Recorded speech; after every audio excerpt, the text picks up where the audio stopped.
Breaking news చూస్తున్నారు. తెలంగాణ ముఖ్యమంత్రి Revanth Reddy chit-chat జరిపారు. తెలంగాణలో పవన్ కళ్యాణ్ సభపై క్లారిటీ ఇచ్చారు రేవంత్ రెడ్డి. కేవలం శాంతి భద్రతల సమస్య వల్లే అనుమతి ఇవ్వలేదు అంటూ చెప్పుకొచ్చారు ముఖ్యమంత్రి. తెలంగాణలో చాలా మంది పోటీ చేస్తున్నారు, పవన్ కళ్యాణ్ కూడా పోటీ చేయొచ్చు అంటూ చెప్పుకొచ్చారు ఆయన. పవన్ కళ్యాణ్కు పూర్తి స్వేచ్ఛ ఉంది అంటూ పవన్ కళ్యాణ్ను ఉద్దేశించి ఆయన చిట్చాట్లో మాట్లాడుకొచ్చారు. ఆయన ఎక్కడికైనా వెళ్ళొచ్చు, ఎక్కడికైనా పోటీ చేయొచ్చు. తెలంగాణలో తన సభకు అనుమతి ఎందుకు ఇవ్వలేదని ప్రశ్నించే ముందు ఏపీలో జగన్ సభలకు ఎందుకు అనుమతులు ఇవ్వడం లేదో పవన్ చెప్పాలంటున్నారు రేవంత్ రెడ్డి. దానికి సంబంధించిన బిగ్ బ్రేకింగ్ న్యూస్ చూస్తున్నారు. గత కొద్ది రోజులుగా ఈ అంశం తీవ్ర చర్చాంశంగా మారుతోంది. రేవంత్ రెడ్డి వర్సెస్ కాంగ్రెస్ పార్టీగా మారింది వ్యవహారం. కొద్ది రోజుల క్రితం, ఇంకా చెప్పాలంటే 2-3 రోజుల క్రితం పవన్ కళ్యాణ్ ఒక చిట్చాట్ నిర్వహించారు. చిట్చాట్ కాదు, పవన్ కళ్యాణ్ ఒక కార్యక్రమంలో మాట్లాడుతూ కొన్ని కీలక వ్యాఖ్యలు చేశారు. జాతీయ మీడియాతో మాట్లాడుతూ ఇటు కాంగ్రెస్ పార్టీని టార్గెట్ చేస్తూ, ఎందుకంటే 2014 నుంచి 2024 వరకు ఎవరు డిస్టర్బ్ చేయలేదు, అంటే ఎవరు ఇటువంటి వ్యాఖ్యలు మాట్లాడలేదు. కానీ కాంగ్రెస్ వచ్చిన తర్వాత వాతావరణం మారిపోయింది అని అర్థం వచ్చేలా ఇటు పవన్ కళ్యాణ్ వ్యాఖ్యలు చేశారు. ఆ తర్వాత ఇప్పుడు పవన్ కళ్యాణ్ వ్యాఖ్యలకి తెలంగాణ ముఖ్యమంత్రి రేవంత్ రెడ్డి కౌంటర్ ఇచ్చారు. ఆంధ్రప్రదేశ్ డిప్యూటీ ముఖ్యమంత్రి పవన్ కళ్యాణ్ కమెంట్స్కి రియాక్ట్ అయ్యారు తెలంగాణ ముఖ్యమంత్రి రేవంత్ రెడ్డి. చిట్చాట్ జరిపి ఆయన కీలక వ్యాఖ్యలు చేశారు. తెలంగాణలో పవన్ కళ్యాణ్ సభపై రియాక్ట్ అయ్యారు రేవంత్. కేవలం శాంతి భద్రతల కారణంగానే అనుమతి ఇవ్వలేదు అంటూ కూడా క్లారిటీ ఇచ్చారు ఆయన. తెలంగాణలో చాలామంది పోటీ చేస్తున్నారు, పవన్ కళ్యాణ్ కూడా పోటీ చేయొచ్చు, పవన్ కళ్యాణ్కు పూర్తి స్వేచ్ఛ ఉంది అంటున్నారు రేవంత్ రెడ్డి. ఆయన ఎక్కడికైనా వెళ్ళొచ్చు, ఎక్కడైనా పోటీ చేయొచ్చు. తెలంగాణలో తన సభకు అనుమతి ఎందుకు ఇవ్వలేదని చెప్పి ప్రశ్నించే ముందు ఏపీలో జగన్ సభలకు ఎందుకు అనుమతులు ఇవ్వడం లేదు పవన్ చెప్పాలి అంటున్నారు ముఖ్యమంత్రి రేవంత్ రెడ్డి. చిట్చాట్లో భాగంగా మాట్లాడుతూ ఇంకా ఏమంటూ ఉన్నారు డీటెయిల్గా తెలుసుకుందాం. మా ప్రతినిధి మధు అప్డేట్స్ అందించేందుకు సిద్ధంగా ఉన్నారు. మధు, ఇటు రేవంత్ రెడ్డి చిట్చాట్లో భాగంగా ఇంకా ఏమన్నారు, అట్ ద సేమ్ టైం ఎటువంటి కౌంటర్స్ వినిపించారు ఆయన? కొన్ని కీలకమైనటువంటి అప్డేట్ చేశారు ముఖ్యమంత్రి ఈ రోజు ఢిల్లీ పర్యటనలో భాగంగా. చిట్చాట్లో భాగంగా రాష్ట్రానికి నిధులు ఇవ్వద్దని స్వయంగా కిషన్ రెడ్డి వాళ్ళ మంత్రులకు, కేంద్ర మంత్రులకు చెప్తున్నటువంటి స్టేట్మెంట్ చేశారు. ఇది బిగ్ స్టేట్మెంట్. గతంలో ఆయన అనేక సార్లు చెప్పారు. ఢిల్లీ వేదికగా నిన్న ప్రధాని తర్వాత కేంద్ర మంత్రులను కలిసిన తర్వాత కూడా మళ్ళీ కిషన్ రెడ్డి పైన గాడైనటువంటి వ్యాఖ్యలు చేశారు ముఖ్యమంత్రి రేవంత్ రెడ్డి. అసలు రాష్ట్రానికి ఎన్ని నిధులు ఇచ్చారో కిషన్ రెడ్డి చెప్పాలి, కేంద్ర ప్రభుత్వం ఎన్ని ఇచ్చిందనేటువంటి క్వశ్చన్ చేసే ప్రయత్నం చేశారు. వాళ్ళ మంత్రులు స్వయంగా నాతో కొంతమంది ఓపెన్ గా చెప్తా ఉన్నారు, కిషన్ రెడ్డి మమ్మల్ని ఇవ్వద్దు, నిధులు ఇవ్వద్దు, పర్మిషన్ ఇవ్వద్దు అనేటువంటి స్టేట్మెంట్ చేస్తున్నారు అనేటువంటి చెప్తా ఉన్నారు. అసలు ఐఆర్ఎఫ్సికి నిధులు ఎందుకు ఇవ్వడం లేదు, రీజనల్ రింగ్ రోడ్ కి ఎందుకు నిధులు ఇవ్వడం లేదు, క్యాబినెట్ మినిస్టర్ గా మీరు ఎందుకు మాట్లాడలేదు, కనీసం కూడా కిషన్ రెడ్డి ఇక్కడ మాట్లాడలేదు, రాష్ట్రానికి అన్యాయం అవుతుంటే మహారాష్ట్రతో ఎందుకు మాట్లాడడం లేదు, బీజేపీ ప్రభుత్వం 7 మండలాలని సగం అసెంబ్లీని లక్షల ఎకరాలని ఆంధ్రప్రదేశ్ లో కలిపింది. గతంలో మహారాష్ట్ర నుంచి 1500 ఎకరాలు మాత్రమే మేము అడుగుతున్నాం, అది కూడా ప్రాజెక్టు కోసం.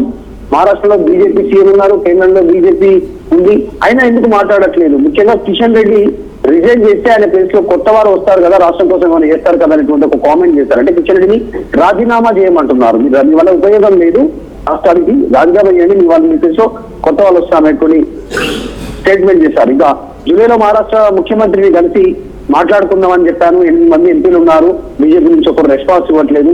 తర్వాత మల్కాజ్గిరిలో బీజేపీ ఎంపీ ఈటల రాజేందర్ ఉన్నాడు, ఆయన నియోజకవర్గంలోనే మెట్రో వస్తుంది, మెట్రో వస్తే ఆయనకు కూడా మంచి పేరు వస్తుంది కదా, మరి ఎందుకు పార్టీలో ఉన్నటువంటి అంతర్గత కలహాల వల్ల సహకరించట్లేదు అభివృద్ధికి అనేటువంటి స్టేట్మెంట్ చేశారు. అసలు కేటీఆర్ ఏం చెప్తే ఢిల్లీలో కిషన్ రెడ్డి అలా చేస్తా ఉన్నారు, అందుకే ఆయనను కల్వకుంట్ల కిషన్ రావు అనేటువంటి పేరుతో నేను సంబోధిస్తా ఉన్నాను, వాళ్ళిద్దరి మధ్య అంత సఖ్యత ఉందనేటువంటి స్టేట్మెంట్ చేశారు.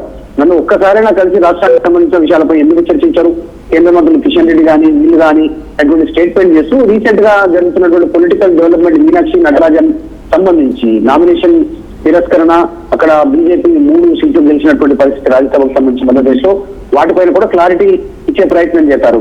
బీజేపీ గతంలో ఓట్ చోరీ చేసేది, ఇప్పుడు సీట్ చోరీ చేస్తుంది. ఇద్దరు వ్యక్తుల మధ్య జరిగినటువంటి వివాదాన్ని పరిష్కరించే అధికారాలు మీనాక్షి నటరాజన్ గారికి లేవు. అది కంప్లైంట్ చేసినటువంటి ఆమె కంప్లైంటర్ శ్రీలత ఎవరైతే ఉన్నారో ఆమె, తర్వాత శివకుమార్ రెడ్డి, వాళ్ళిద్దరి మధ్య జరిగినటువంటి ఇన్సిడెంట్స్ ఈ వ్యక్తుల మధ్య జరిగినటువంటిది, అది పార్టీకి ముందు పెట్టే ప్రయత్నం చేస్తా ఉన్నారు, మీకు సంబంధమే లేదనేటువంటి కామెంట్ చేశారు. నామినేషన్ లో క్రిమినల్ కేసులకు సంబంధించి వివరాలు చెప్పాలనేటువంటి స్టేట్మెంట్ ఉంటుంది, కానీ నోటీసులను కూడా అందులో పొందుపరచాలనేటువంటిది ఎక్కడ చట్టంలో లేదు. మరి దాన్ని ఎందుకు మెన్షన్ చేస్తూ ఈ రోజు నామినేషన్ తిరస్కరించారు? ఎన్నికల ఇటు సుప్రీంకోర్టు ఇచ్చినటువంటి తీర్పు ఎలక్షన్ పిటిషన్ దాఖలు చేయమన్నారు. సో అది దాఖలు చేయడానికి సిద్ధమవుతా ఉన్నాం అనేటువంటి స్టేట్మెంట్ చేశారు. అయినా సంఖ్యాబలం లేకుండా బీజేపీ 3వ నామినేషన్ చేయడం అనేటువంటిది అదొక పెద్ద కుట్ర అనేటువంటి స్టేట్మెంట్ చేశారు. అంటే ఆయన మీనాక్షి నటరాజన్ విషయంలో రాష్ట్ర ముఖ్య నేత మనుషులు ఉన్నారనేటువంటి చేసిన ప్రచారానికి పులి స్టాప్ పెట్టే ప్రయత్నం ముఖ్యమంత్రి ఈ చర్చ ద్వారా చేసినట్టు కనిపించింది. తర్వాత ఇంకొకటి సచిన్ కీలకమైనటువంటి update, recent development, Pawan Kalyan Telangana పర్యటన జూన్ 2న ఆయన తెలంగాణ నవనిర్మాణ అనేటువంటి సభ ఏర్పాట్లు చేసుకోవడం, దానికి పర్మిషన్ రద్దు చేయడము, తర్వాత ప్రెస్ మీట్ చేయడం, ప్రెస్ మీట్ కామెంట్ చేయడం, వీటన్నిటి విషయంలో. ఎందుకంటే పవన్ కళ్యాణ్ పైన సీరియస్ కామెంట్ కాంగ్రెస్ పార్టీ నాయకులు చేశారు. ఎమ్మెల్యేలు, ఎమ్మెల్సీలు, విప్పులు, మంత్రులు చాలా ఘాటైనటువంటి విమర్శలు చేశారు. పొన్నం ప్రభాకర్ ఒక అడుగు ముందుకేసి పవన్ కళ్యాణ్ వెధవ అనేటువంటి స్టేట్మెంట్ చేశారు.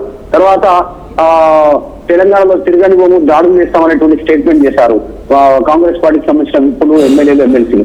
ఇవన్నిటినీ ఆయన కాస్త ఘాటుగా మాట్లాడారు పవన్ కళ్యాణ్. కాబట్టి పవన్ కళ్యాణ్ ఎక్కడైనా పోటీ చేయొచ్చు, ఆయనకు పూర్తి స్వేచ్ఛ ఉంది, ఎక్కడికైనా వెళ్ళొచ్చు, ఎక్కడైనా పోటీ చేయొచ్చు. అది ఆయన వ్యక్తిగతమైనటువంటి స్టేట్మెంట్ ఈరోజు ముఖ్యమంత్రి రేవంత్ రెడ్డి పవన్ కళ్యాణ్ విషయంలో రెస్పాండ్ అయ్యారు. ఈ రోజుల తర్వాత ఆయన మాట్లాడుతూ పవన్ కళ్యాణ్ సభకు లా అండ్ ఆర్డర్ సమస్యలు మాత్రమే ఉంది, అందువల్లనే పర్మిషన్ ఇవ్వలేకపోయినాం. మేము తెలంగాణలో చాలా మంది పోటీ చేస్తున్నారు, అందులో పవన్ కళ్యాణ్ కూడా పోటీ చేయొచ్చు అనేటువంటి స్టేట్మెంట్ చేశారు. ఇక ఇది ఒక్కటే కాదు, ఇంకా కొన్ని కీలకమైనటువంటి అప్డేట్స్. హిట్లర్ నాకు ఆదర్శం అంటూ ప్రచారం చేస్తా ఉన్నారు. నాకు ఆదర్శం అని ఎక్కడ అనలేదు, ఆ పదం మాత్రమే గతంలో తీసుకునేటువంటి ప్రయత్నం చేశాను. ఆ పదం అక్కడ ఉందని చెప్పాను. మాత్రం హైడ్రా అనేది హిట్లర్ కాలంలో ఉండేదని మాత్రమే చెప్పాను. ఆయన నా రోల్ మోడల్ అని ఎక్కడ చెప్పలేదు. మీడియా నా మాటలను వక్రీకరించింది అనేటువంటి చిట్చాట్లో ఆయన కాస్త క్లారిటీ ఇచ్చే ప్రయత్నం చేశారు. ఇంకొకటి, మంత్రుల వివాదం నడుస్తుంది కాబట్టి తమ పార్టీలో 66 మంది ఎమ్మెల్యేలు ఉంటే ప్రతి వ్యక్తి కూడా మంత్రి పదవికి అర్హుడే అనేటువంటి స్టేట్మెంట్ చేశారు. సో మొత్తానికి చాలా విషయాలపైన క్లారిటీ ఇచ్చే ప్రయత్నం చేశారు ముఖ్యమంత్రి ఈరోజు.